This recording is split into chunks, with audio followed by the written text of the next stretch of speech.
Cameron just said what a lot of people been thinking for years about Jay-Z's Brooklyn Nets deal. And honestly, I can't even be mad at him for keeping it real. So this all went down on the It Is What It Is podcast. And if you know Cam, you know he's not one to duck the smoke and separate what's real from what's PR. He basically said that a lot of rappers run around bragging like they own a sports team, but in reality, they only own a sliver, like 0.5%, and that's not real ownership according to Cam. That's access, not control. And when he brought up Jay-Z, it hit deeper because the whole Brooklyn Nets situation was always painted like Jay-Z owned the squad. The headlines made it seem like Jay-Z brought the team to Brooklyn or something. But in reality, that's only how it looked. Symbolic.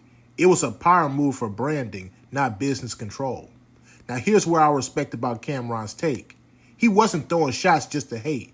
He was pointing out the difference between influence and ownership. In hip-hop, we celebrate success so loud that sometimes we forget to ask who's actually signing the checks or who's just invited to the table. And Cam's been around long enough to not fall for the optics. He even made it clear he's not coming for anybody who got legit equity. He was just making a point about how the culture needs to stop confusing access with ownership. Because if you can't call the shots, if you can't fire people, if you can't decide where the money goes, you don't own it.